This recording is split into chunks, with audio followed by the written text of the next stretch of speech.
बनना हो गया नहीं क्यों हो गया बा अब दादा और इनके बेसब्री से बिरहा के इंतजार बा। अरे वाह काका आप लोग शांति से बैठा बढ़िया बिरहा सुनाओ। बा बाबूजी ज्यादा से ज्यादा देखा टाइम हमेशा कलाकार के देखे के चाहिए। ज्यादा 5 मिनट की बिरहा बा भैया ज्यादा से ज्यादा 25 मिनट के बिरहा के हमरे शीर्षक माधवगढ़ की लड़ाई बा आला खंड से बा। स्वर दे क्या भैया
भैया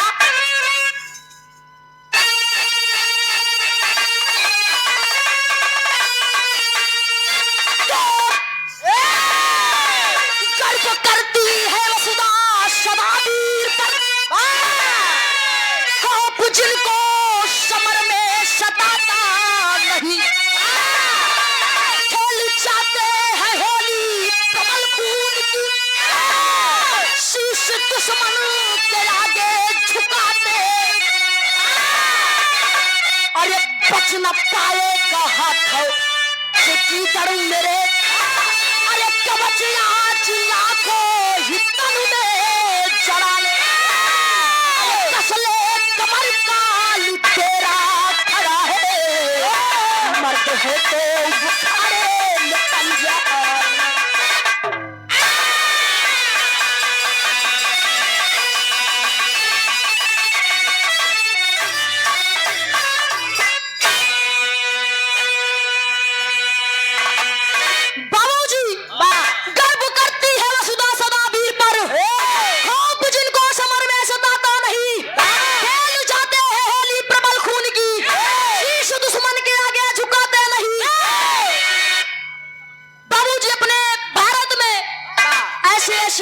योद्धा पैदा हुए ऐसा वीर कि दुनिया छोड़ के चला गया लेकिन नाम अबे तक अमर बा उनका। बाबूजी आज की दुनिया में लोग इतना मतलब इतना स्वार्थी होएगा अगर मतलब बा तो रिश्ता रखा था काका आप लोग ध्यान दें हैं मतलब बा तो रिश्ता रखा था मतलब खत्म हो जात बत रिश्ता तोड़ देते फिर आपन कितनो खास रिश्ता का है नहीं चाहे बाप बेटवा के हो चाहे जाकर रिश्ता देखा रिश्ता गिना लगब तो बड़ा टाइम लग जाए। अरे आप लोग समझदार है बुद्धिजीवी है बाबूजी बहन बेटवा कि आप लोग जन्म दे के पढ़ाई लिखाई के बड़ा कह के शादी ब्याह कह के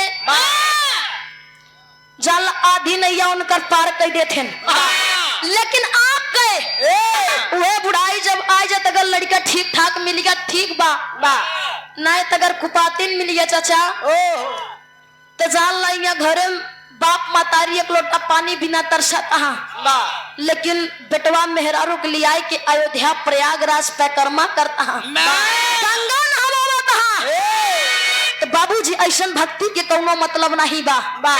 हाँ, कहा जाता कि माई बाप 4 लड़का के खिया पिया देते। हाँ, लेकिन वह 4 लड़के जब जवान हो जाते तो 2 माई बाप के 2 टाइम के खाना नहीं दे पाते। 100% में से 80% आजकल के लड़का है। विराम में हमारे गजल के भाव लगा था भैया कैसे?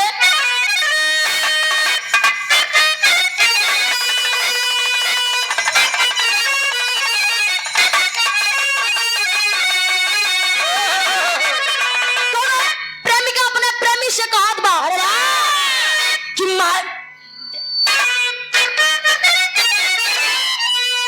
मैं नाजे हूँ, अरे तुम मेरा ये कराम करो।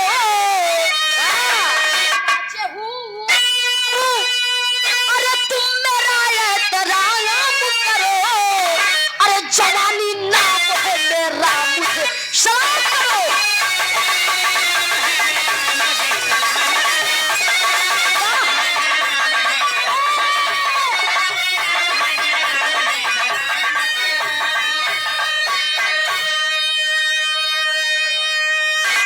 जब लड़कियां तनी बात कर तब प्रेमियों जवाब दे कहे का भैया अरे मैं तुझे सलाम करूं तो तू भी मेरा एक काम करो। मैं तुझे सलाम करूं तो तू भी मेरा एक काम करो। तो अपनी मस्त जवानी हमारे नाम करो।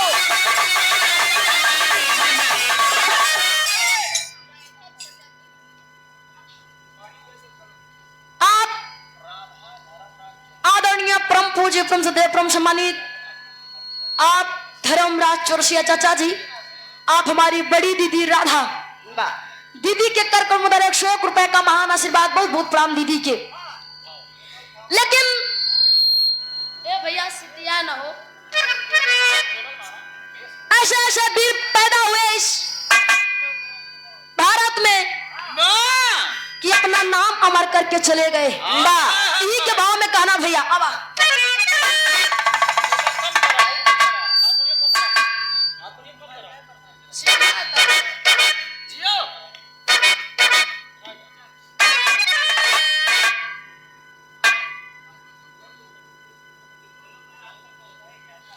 आप हमारे बड़े भैया राजू यादव प्रतापगढ़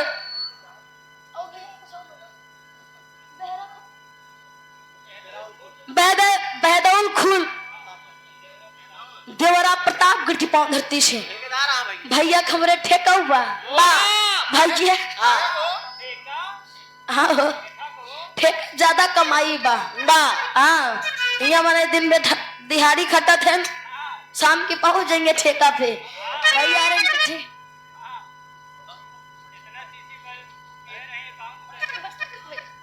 गलत ना हो सकता ना।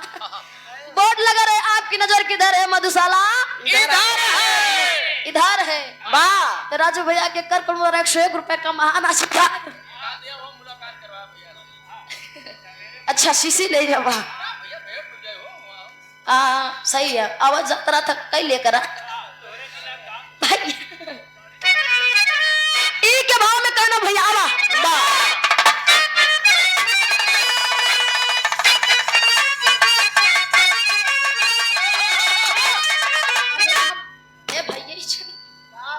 हेलो। अरे हमारी कुछ फूल से अरे गुलशन ये बर्बाद हुआ। अरे हमारी कुछ फूल से अरे गुलशन ये बर्बाद हुआ।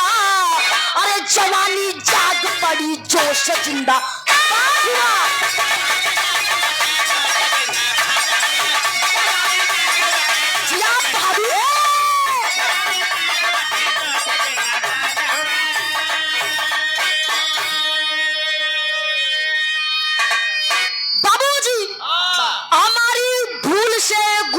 बर्बाद हुआ, जवानी जाग पड़ी जोश जिंदाबाद हुआ। अरे वाह, ऐसा ऐसा पापी रहे अपने कर्म का फल अपने पाई गेन भैया। घमंड बताया जाता है, घमंड भगवान का आहार होता है। जे जे घमंड करी सब खाक हो जाओ कर झंडू बाम हो गए ई बार कबो घमंड ना करे चाहिए, चाहिए जोन चीज होए। राकेश गुरुदेव कहाँ के भैया, घमंड जे जे करी सबकर खाक होइगा, फिर शाही जथा पे घमंड करे। धन दौलत रुपया पैसा, अरे वाह, महल अटारी, सुंदरता, कला होइगा, गायकी बजायकी होइगा। अरे वाह, अगर हम अपने कला पे घमंड करब, अपने आवाज पे घमंड करब, तो भैया हमके गावे करे 10 साल, हम 5 साल ना गाय पाऊ। कहे जब घमंड भगवान के नहीं चला, हम तो इंसान हैं भैया।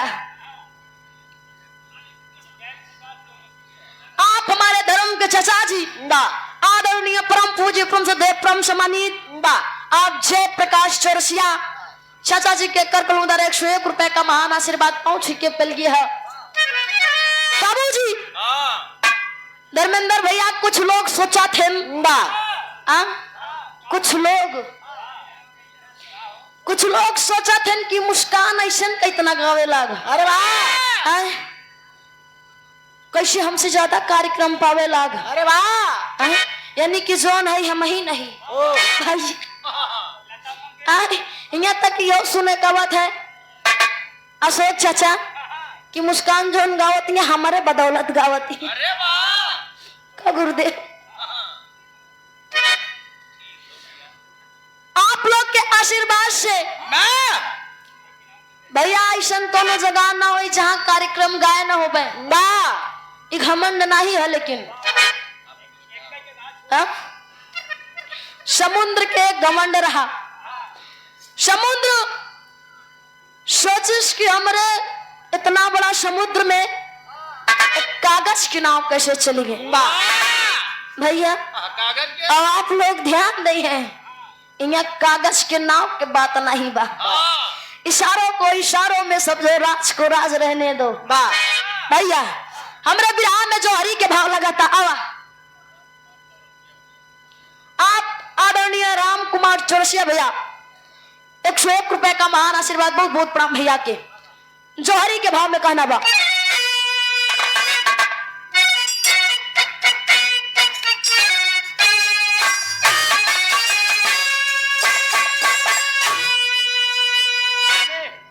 अरे वाह, ये पट्टे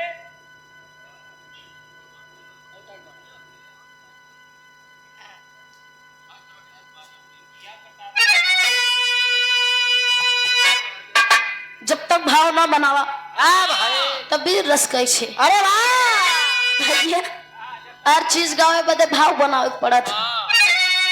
गाना बा अब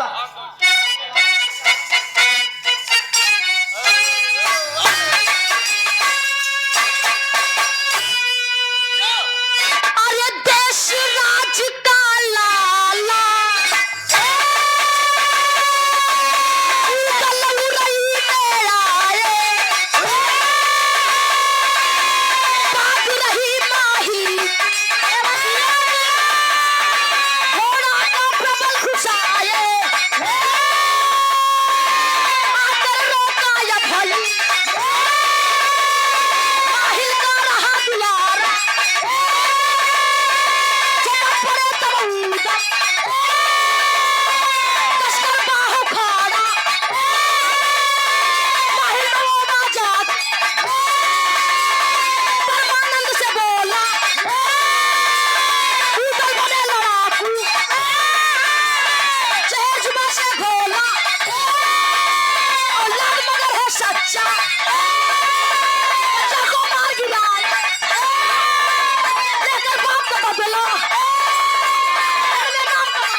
समझ ला।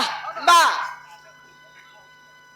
आल्हा उदल घोड़ा पे सवार होके अरे वाह अपने माहिल मामा के बगिया में पहुंच गए। माहिल मामा के बगिया में जब घोड़ा लेके पहुंच गए बा तो माहिल के बेटवा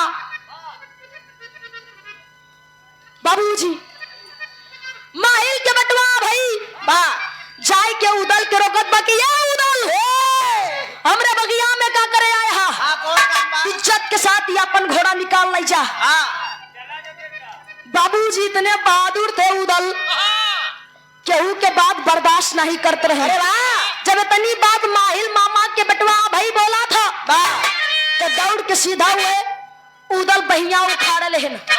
जब बहिया उखाड़ लेन तो उधर जाए के अब भाई अपने बाप माहिल से रोए के बतावे। अरे वाह कहे कि ये पापा ए बाबू उदला अपने बगिया में आ रहा। अरे वाह ओ तो हमें तो नहीं कहे कि तू हमरे बगिया से अपन घोड़ा निकाल नहीं जा। इतने में हमारा हाथ धै के उखाड़ लीस। बाबूजी जब इतना माहिल सुनत बत एकदम आग बबूला होगा। कहे बड़ा बहादुर बना उदला बड़ा बहादुर बना उदला। आज हम का बताई थी भैया लेकिन हमरे बिरहा में तर्ज लगा था भैया हो।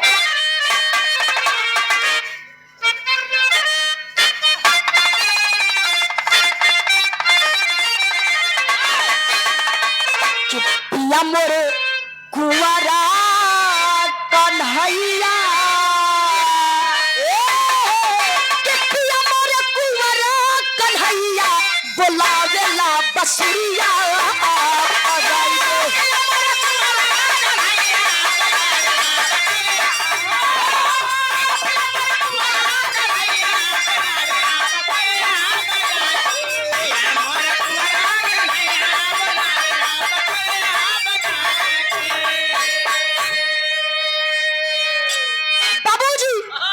इधर माहिल पहुंच गया महोबा।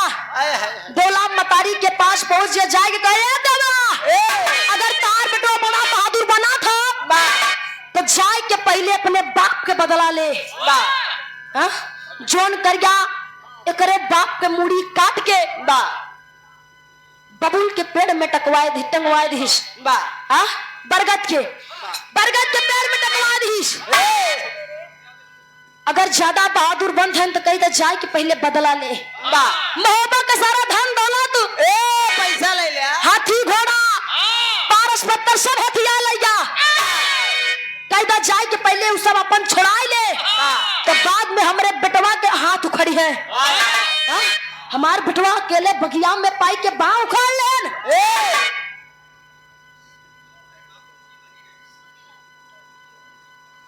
आप डॉक्टर सूर्यलाल आप डॉक्टर सूर्यलाल चाचा जी 101 रुपए का मान आशीर्वाद पहुंच के पल गया गरौ की पान धरती से पहुंच के पल गया आशीर्वाद के चाह। अरे वाह और ले लिया आप फिर से वही छाया हुआ नाम आप मुनीम चौरसिया। हम जब बैठी रहे गुरुदेव तब वही जान हमारे चाचा पैसा देते हैं कहन बिटिया खड़ी हो ते कब बोलू लिखे जा। चाचा के कर करोड़ 51 रुपए का महान आशीर्वाद पहुंच के पल गया। बाबूजी इधर उधर सारी बतिया के सुनत रहे। माहिल मामा आग लगाई के चला गा। जब इधर माहिल मामा आग लगाई के चला गा उधर जाए के अपने मतारी से रोई के कहे कि माहिल मामा का कह के गवा हमरे पिताजी के क्या मारी सी उनकर मृत्यु कैसे भा महोबा के जोन बताई गो पारस पत्थर हाथी घोड़ा के लेगा। बाबूजी उदल रोवत बा पूछत बा लेकिन देवला मतारी कुछ बतावत नहीं। तब जिद दिया जाता है उदल कहे माई आज तो के बतावे के पड़ी। तब कहे भैया कैसे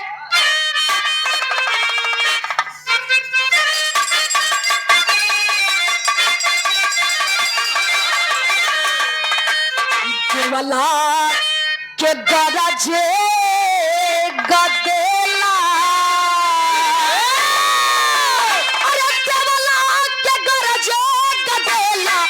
खेला जिद्दी आई गई ले घर में।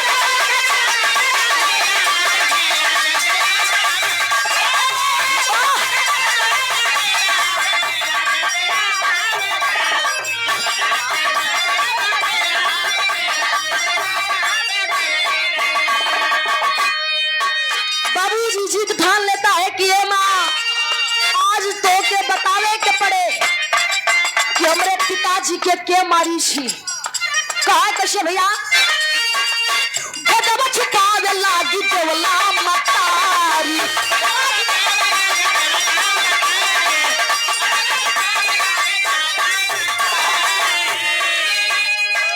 सिनवा पे धई के उदल पे गवा कटारी होके गवा कटारी।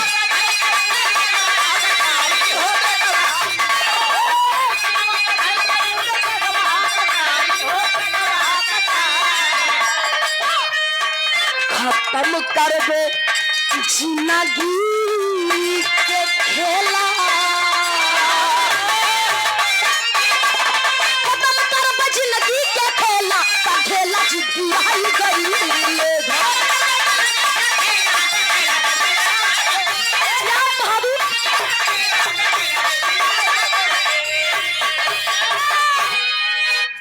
बाबूजी इधर उधर लगा कसम धरावे कि ये माई आज तो के सच्चाई बतावे के पड़े नहीं ई तलवार से हम अपन गर्दन काट ले। अरे वाह जान दे दे भाई। बाबू के तो दुख होई दू आए हाय ई बेटवो के दुख होए देबू तो के हमार कसम है आज तो का सच्चाई बतावे के पड़े। बाबूजी जब उदल कसम धराए देथा तो दौला मतारी रोई के विदेशिया में बतावत भैया।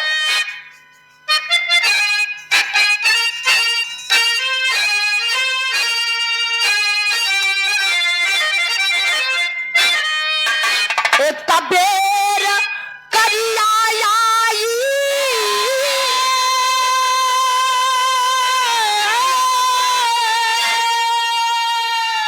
अरे रात के समैया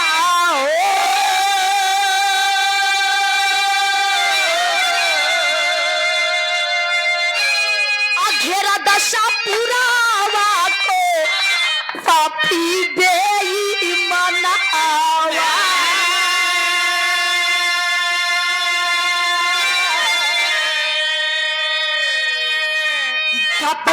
चाचा जी को कद कार्रवाई लियो घोड़ा पपिहाला खा पातुर छीना साया तनावा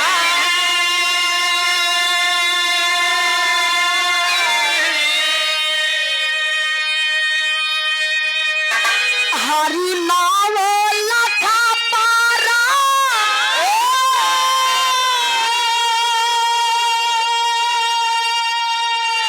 अरे पाथर लिया छवारी हो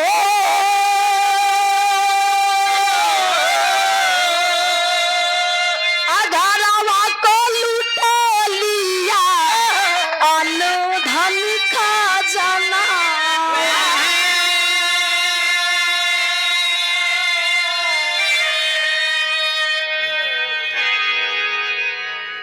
आप बीएल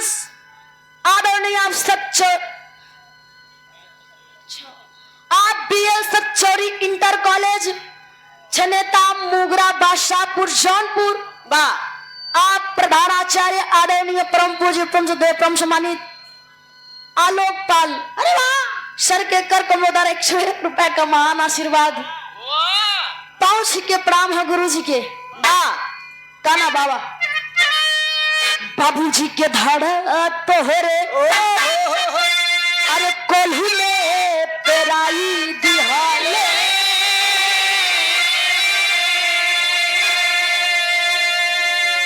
अरे परगद में टांग दिया कटल गारा दाना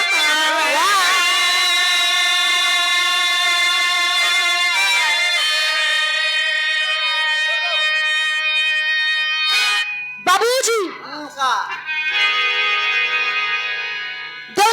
महतारी रोए रोए बा उदल बेटवा के बतावत बा कि ये लाल ओ ए हमार बेटवा ए हमार उदल जब तू छोट के रहा ओ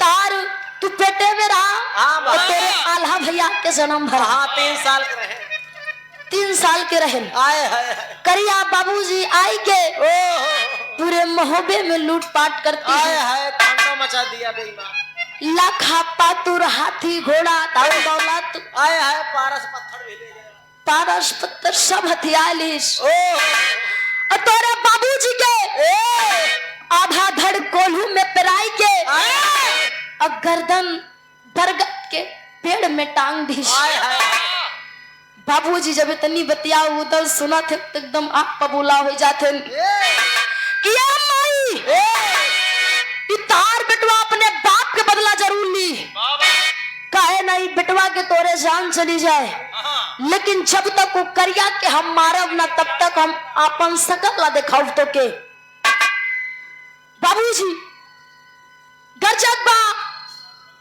और कहे बिना करिया के मारे हम लौटब ना आगे हो तो भैया हमरे बिरहा में तर्ज लगता आवा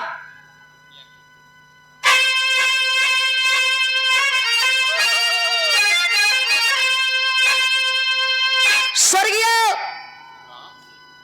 गुरुजी रामदेव के बड़ा बढ़िया तर्ज है अरे वाह आजकल का गवैया अगर गाय दी है काका बा तो जान करेजा बाहर निकली है अरे वाह तू कैसे हाँ? गावत तू कैसे गावत देखा हम उस बने ना बा लेकिन कोशिश हमेशा करे के चाहिए अरे वाह काका बड़ा बढ़िया लहाई के गाँव कैसे भैया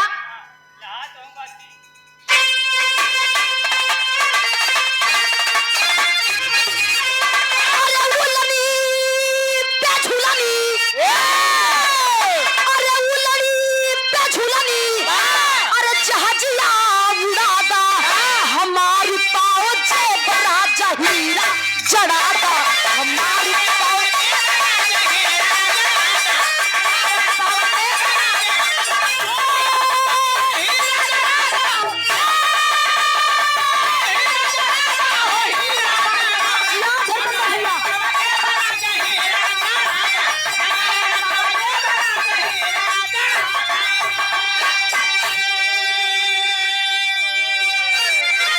लेकिन इन्हीं के भाव में उदल पूरे सेना के साथ और करिया के मारे जाए बदे तैयारी करत है कैसे भैया भाव में अरे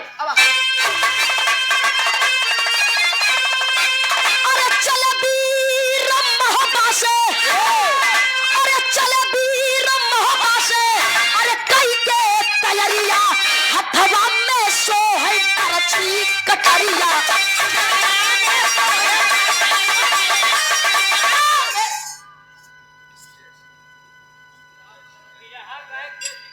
आप प्यार के बहुत अच्छे कलाकार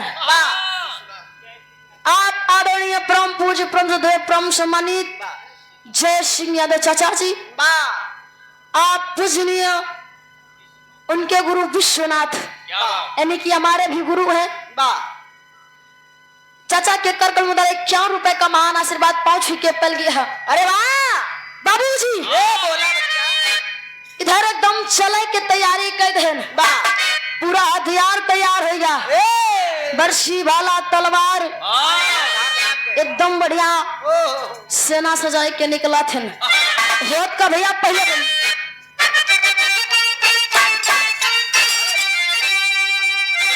समय बड़ा कम बा अरे आल्हा या उदा के अरे साथे बाली वनमा केवला मतारी के डलवा बसलवा केवला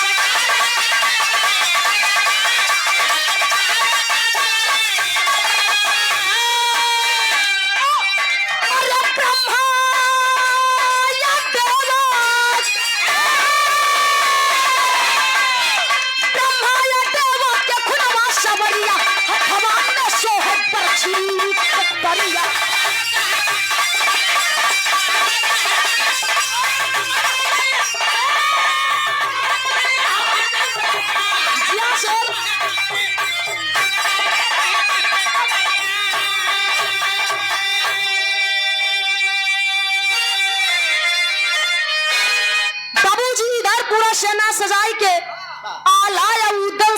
सैयद बलिबनवा बा और देवला मतारी के डलवा बसंगवा बा। इधर आला उदल सैयद सब तैयार हो गए। अरे वाह। लेकिन देखा इधर देवला मतारी के मन नहीं मानत बा। देवला मतारी कहे लाल हमहू चलब। अरे वाह। काहे कि हम हिया रह के जी ना पाऊ तोरे बिना, जोन होई हम अपनी आँखी से देखे चाहत हई। साथे में डोला मतारी के भी डोला तैयार होता, लेकिन अगले बन में होत का भैया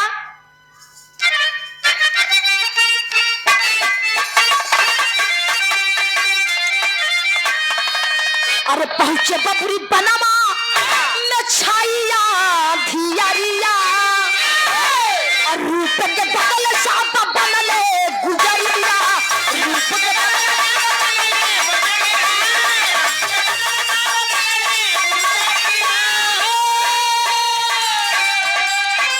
अरे मनवा में सोचे बही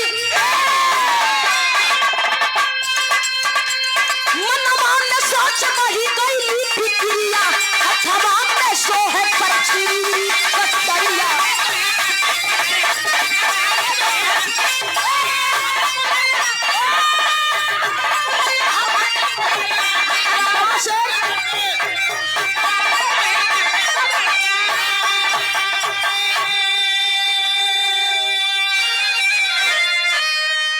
बाबूजी पहुंचे बबुरी बनवा में छाई अभियरिया और रूप के बदले सब बनले गुजरिया।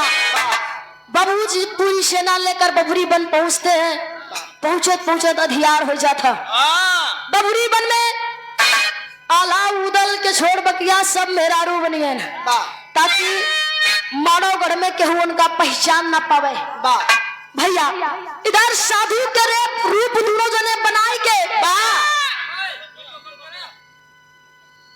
जब मानवगढ़ में घुसा थे सरंगी गुदरिया पल्लई के बजावत गावत तो भैया होत का बिरहा में धुन लगाता।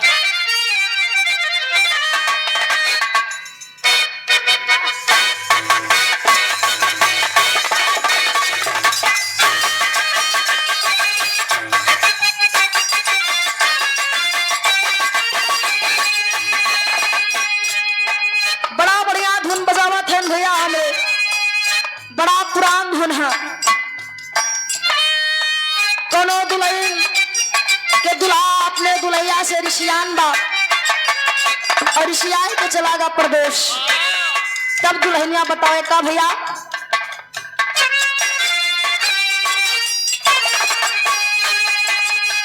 फेंक दियल थारिया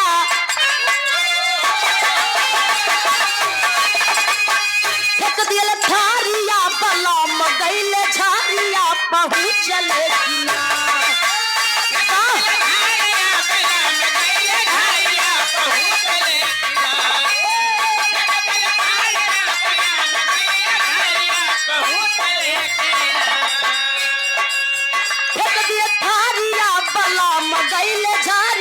पहुंचले किनार उठे ही में लहरिया पहुंचले किनार उठे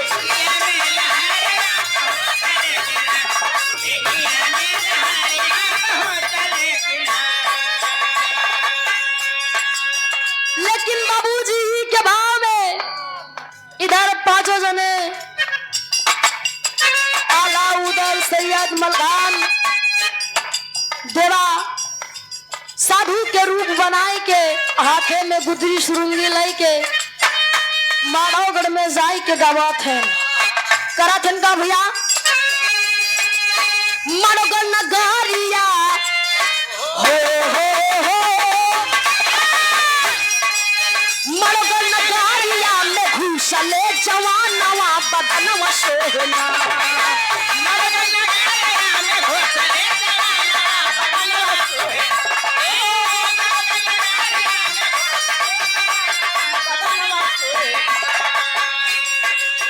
मनोगढ़ नगारिया में घुसले जवानवा बदनवा सोहेना जोगी वाला हो बसानवा बदनवा सोहेना जोगी वाला हो।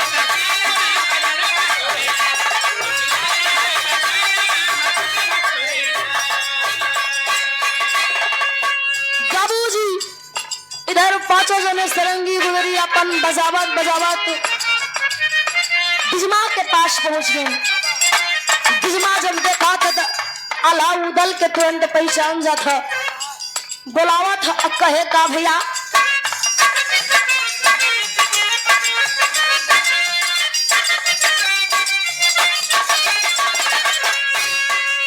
हर नौलखा के दिहली बिजमा रानी उदल की सुरातिया को गई पहचानी।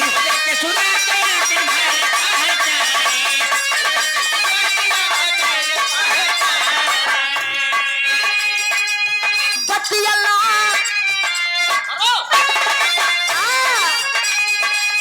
बतियला मान रड़ में चल जाई जानवा बदन वो सोहना। बतियला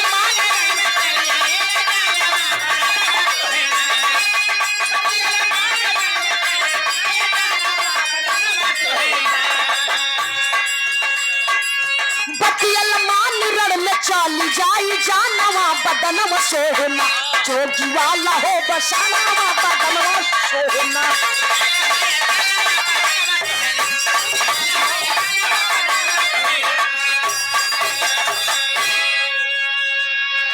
बाबूजी इधर बिजमा देखा था पहचान जात की आल्हा उदल है, बुलावा था हार नौलखा ले जाए के दे था कहे ये उदल तू भले ही साधु के भेष बनाए है लेकिन हम तो का पहचानिए, हम तो से सच्चा प्यार करी थी। आल्हा उदल कहन ठीक बा, हम तबे मानत तू हमसे सच्चा प्यार करत हूँ जब जोर हम का बोके करबू तब। बिजमा कहे का कहे अपने करिया भाई के पूरी सच्चाई हम क्या बताए दा, कैसे होकर मृत्यु हुई, कैसे हम अपन पूरी सेना तोरे माड़ोगढ़ में लेके घुसब। बाबूजी प्यार में अंधी बिजमा सारी बात आल्हा उदल के बताए देते, ऐसे ऐसे करा तार विजय प्राप्त हो जाई। इधर इतना समझाए के बाद कहे लेकिन एक बार हम तो सी हाथ जोड़ के कहा था बड़े कातिक हम तो सी सच्चा प्यार करी थी, तू मानोगढ़ छोड़ के तुरंत भाग जा, यहाँ से चला जा। नहीं अगर हमरे करिया भाई के पता चली तो तोके लोग के जान से मार दे। हाथ जोड़ते ही लेकिन बाबूजी जब इतनी बतिया उदल सुनत हैं तो एकदम आंख बबूला हो जाते हैं कि ये बिजमा हिया हम भागे खातिर नहीं आए ही, युद्ध करने आया हूँ और तुम्हारे भाई करिया को मार के ही जाऊंगा। यही से हमरे बिरहा में धुन बदला था भैया। कैसे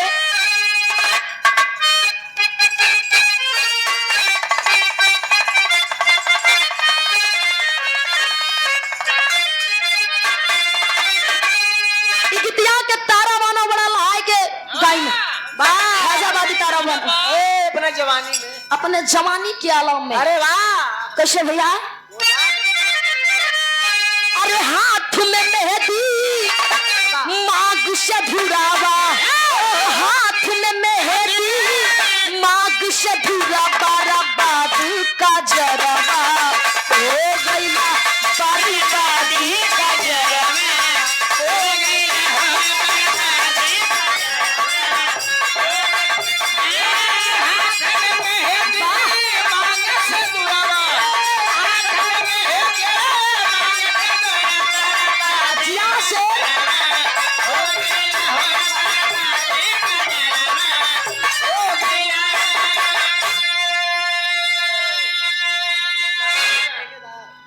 से वही छाया हुआ नाम आप हमारे बड़े भैया राजू यादव ठेकेदार देसी वाले ये मेरे धीरज भैया पे खुश हो के 50 रुपए का महान आशीर्वाद भैया के बहुत बहुत प्रणाम है। अरे वाह अच्छा भैया 15 का मन 75 का ही दिया लेकिन एक नहीं जानते धर्मेंद्र भैया आप पे जुगाड़ लगा हुआ था भैया क्या हम जानी धीरज भैया पीते नहीं। हाँ अच्छा भैया ही के भाव में जब इतनी बतिया उदल सुना थे तो खिसियाए के बिजमा से कहन का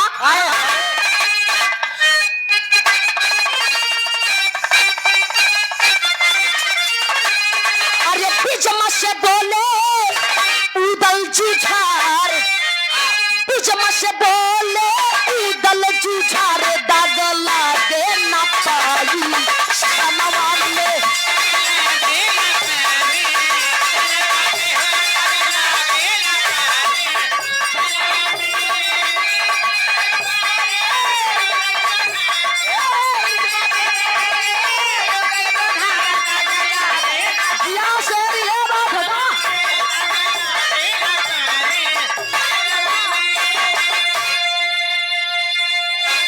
अरे बिजमा से बोले उदल जुझार दाग लागे न पाई सनवा में। अरे बाप का बदला लेके रहा, बाप का बदला लेके रहा बफल जाई परनवा रनवा में।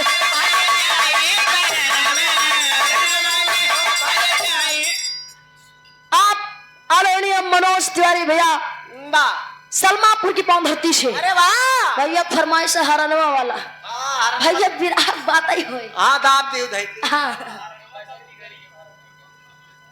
हम जानते हैं आप लोग फरमाइश जरूर करवाओगे, अरे वाह लेकिन भैया तनी देरी और बर्दाश्त कर लिया। वाह विराट खत्म होएगा गायक तबई बच्चा। हाँ हर अंदर जाए इधर बाबूजी बिजमास को डांटने लगा उदल की, बिजमा बिना अपने बाप के बदला ले तोरे भाई करिया के मारे काम ना हम हवा वापिस न जा। हाय हाय कदम पीछे और कहे भैया का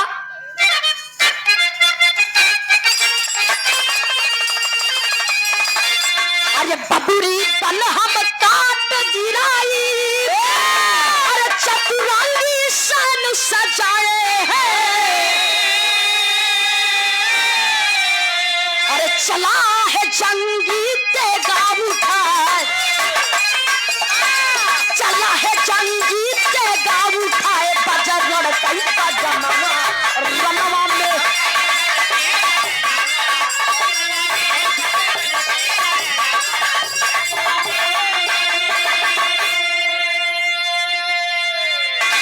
बबूरी बन हम काट गिराई चतुरंगी शान सजाए हैं, चले है जंगी तेगा उठाए बजे रड़कई बजनवा रनवा में। कहे बिना मारे तोरे भैया के हम लौटब नहीं जब तक अपने बाप के बदला न ले। बाबूजी जब इतनी बात बिजमा से कहा तो बिजमा कहीं ठीक बा, लेकिन तू हमसे वादा करा कि हमरे भाई करिया के मारे के बाद तू हमसे ब्याह कर और का भाई शादी कैले हा। बाबूजी उदल हाँ कर लेता है, हाय हाय कहे ठीक बा हम तोरे भैया के मारे के बाद अपने बाप के बदला लेहे के बाद ना हम तो सी शादी करो, हाँ तो शादी हमारा इंतजार करो। बिरहा में तेरी के भाव लगा था भैया।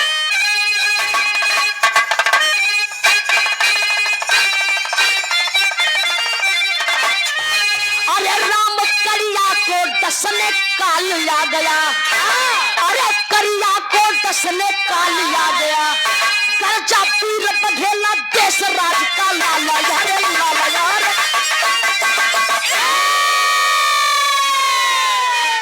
करिया को डसने काल आ गया, कर्जा पीर बघेला देश राज का लाल।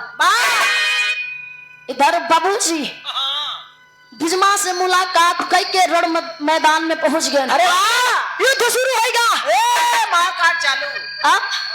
अरे बाप का बदला रण में लूंगा, बाप का बदला रण में लूंगा उदल ने ललकारा है, सजी है सेना मारो घड़की बजने लगा नकारा है। आया अनुपम बीच समर में, आया अनुपम बीच समर में करिया का राज दुलारा है, नीच खींच कटारी उदल मारा रणन किया सफाया है। बाबूजी करिया के बेटवा जेकर नाम बतावा गया अनुपी।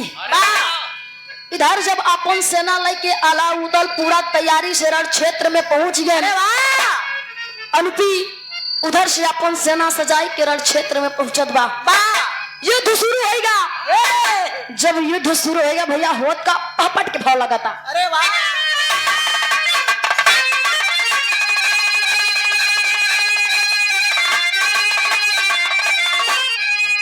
चम चम चमकाई उदल का तलवारिया बीच समहरिया में। अरे चम चम चमकाई उदल का तलवारिया बीच समहरिया में। अब बरसा लहू धरतिया पड़े फुहरिया बीच समहरिया में।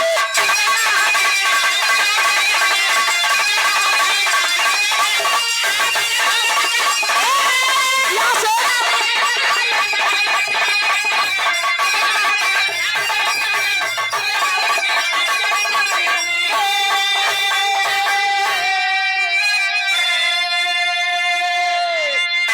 चम चम चमका उदल का तलवरिया बीच समरिया में। अब बरसे लहू धरतिया पड़े फुहरिया बीच समरिया में। बाबूजी युद्ध सवार है, युद्ध शुरू होगा। जब युद्ध शुरू होगा भैया होत का पहला बंद। अरे कैद किया लाल सूरजमल को तो डलमल भी आया।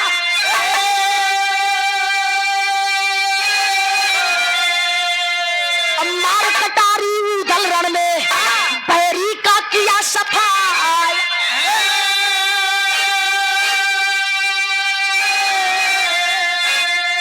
अरे बेटा मरिया करिया कर चिग धरिया बीच समरिया में। अरे बेटा मरिया करिया कर चिग धरिया बीच समरिया में। बरसा लहू धरतिया पड़े फुहरिया बीच समरिया में।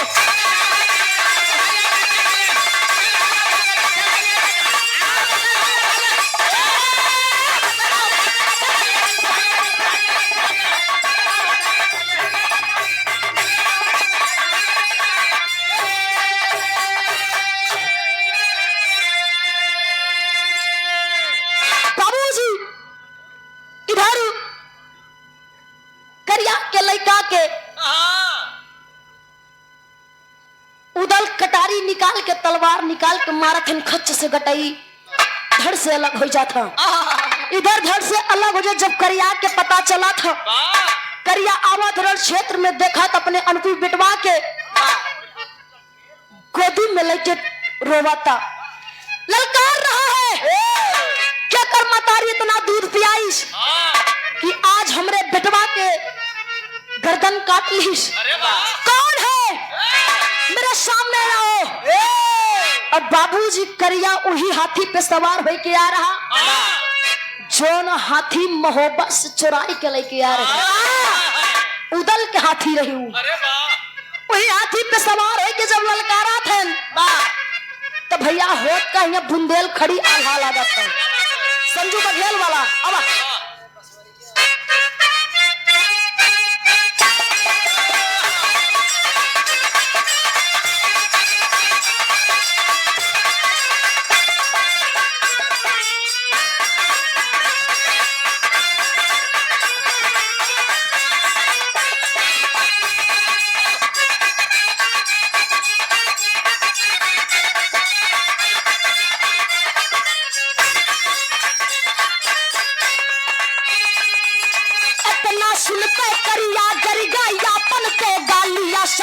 अब मारा अंकुश हाथी सिर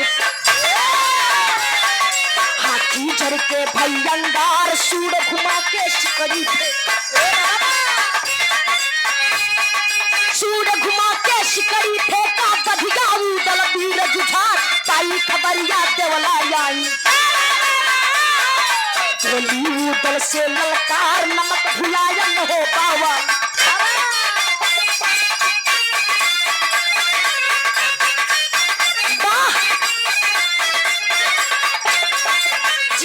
भैया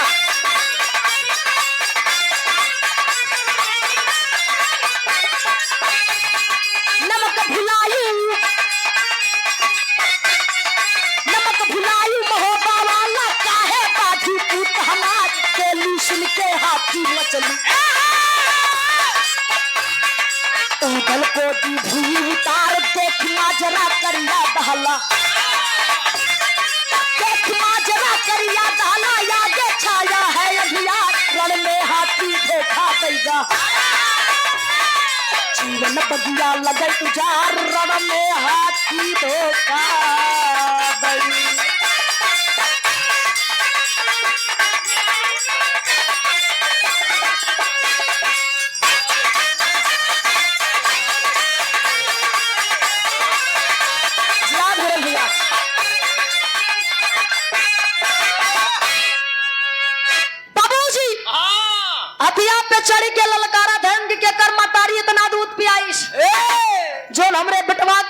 काट लीस। इतने में उदल निकारन तलवार खड़ा हो गया कि एक करिया हम अपने मतारी के दूध पिए ही देवला के पूत हई महोबा से आए ही आज तो के बिना मारे हम यहाँ से जाब नहीं जोन उखाड़े को हमार उखाड़ला हमारे तोरे बटुआ गर्दन काटे है। बाबूजी इतना सुनता है तो करिया एकदम जरिया जर के हुई हाथी पे एक पट्टा मारा था। हाथी इतने में उदल के अपने सूढ़ी में लपेट के उठा ले था। जब उधर खबर देवला मतारी के पता चला था देवला मतारी आई के देखा थिन की है हाथी हमार नमक सिखाई आज हमरे बेटवा के अपने सूढ़ी में लपेट के खड़ी करे ललकार के कहती है ये हाथी आज हमार नमक भुलाई गऊ हम क्या भुलाई गऊ हमरे बेटवा के सूढ़ी में लपेटे रहा। बाबूजी जब इतनी बतिया देवला बोला थिन हथिया पहचान जाता कि आज हमार मलकिन आई गई। इतने में जल्दी से उदल के नीचे उतार देता और उधर करिया के अपने ऊपर से नीचे गिरा देता। करिया जब ये सब माजरा देखा तो एकदम देख के चकित हो गया। अरे ये तो वही उदल है जोने महोबा हम लूट पाट के किया है हथियों महोबा के बा।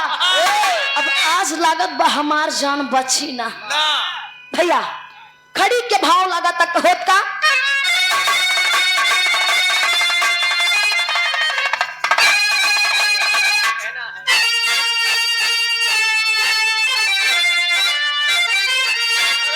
अरे काट करिया का गर्दन अरे गिराए रण में अरे काट करिया का गर्दन अरे गिराए रण में तो अपने बापूजी का बादला चुकाए रण में।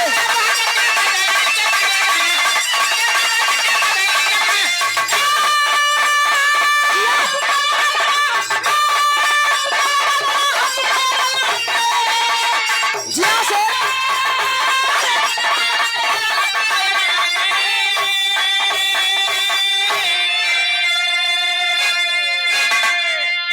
बाबूजी करिया के गर्दन काट के बबूल के पेड़ में टंगवाए दे था। कहे कि उदल के पिता के गर्दन बरगद के पेड़ में टंगवाए रहे उनका धड़ कोल्हू में पेरावा था और गर्दन बबूल के पेड़ में। अरे वाह होत का भैया पहले बन में अरे करिया की मूड़ी आई महो बहो नगाया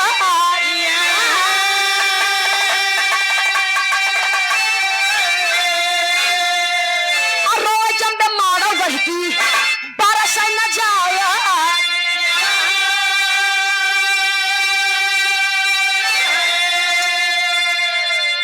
अरे झंडा महोबा करण में अरे उड़ाए रण में अरे झंडा महोबा का नहर अरे उड़ाए नर में तो अपने बापूजी के बदला छू गए। बाबूजी इधर करिया की मूड़ी आई महोबा नगरिया अरे वाह और रोवे जम्बे माड़ोगढ़ की बरसे नजरिया महोबा उदल उनकर मूड़ी लाई के बबुल के पेड़ में टंगवाए दे। अरे वाह आधा धड़ उनकर कोल्हू में पेरवाए दे और जितना करिया महोबा के लूट पाट करे रहा आए सब वापस लाए धन उदल सब वापिस लाए दे। वापिस लाई के इधर अपने पिताजी के पिंडदान करा था। इधर अपने पिता के पिंडदान करे लेकिन बाबूजी जोन बिजमा से वादा करे रहे कि तोरे करिया भाई के मारे बाद हम तोसी ब्याह करा। अरे वाह दुल्हन बनाओ। इधर सलमान सोचता है कि अगर उदल से इसका ब्याह हो जाएगा अरे वाह अगर ये महोबा आई अपने भैया के दुश्मनी जरूर निकाली अरे कबो अगर खाना में जहरे मिलाए के दे दी तो यही से बाबूजी बिजमा के धोखा से मार देते। बिजमा शराब दीन कि जा हम तो के शराब दे थई कि मलखान तू जहां मरबा वाह हुआ आल्हा उदल रही है ना। अरे वाह अब बाबूजी सही बात है, जब मलखान के मृत्यु हो तो वहाँ आल्हा उदल ही रहते हैं। अरे वाह इधर बाबूजी उदल अपने पिता के पिंडदान करें, और जैसे आज चाचा हमरे अपने पिताजी के तरही करत है। अरे वाह तरही में बिरहा के भी प्रोग्राम रखे, वैसे उधर उदल पिंडदान करें, पिताजी के तरही करें। हाँ बिरहा करवाए ना हो। अच्छा बिरावा नहीं गावे गर है, तू गावे गर है, बुआ गावे गर है। हाँ मौसी रहे भैया इस हमारे कहानी के समापन में लास्ट में बिटिया अपने गुरु घराने का परिचय देता। स्वामी गुरु बिहारी रमन ब्रिजलाल जी ज्ञान।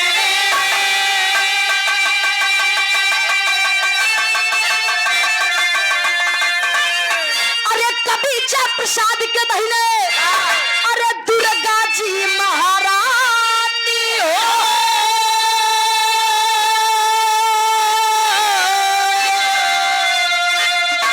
करिया को दर्शन का लिया गया, मुस्कान सूर्य भान का बिरहा किया कमाल। करिया को दर्शन का लिया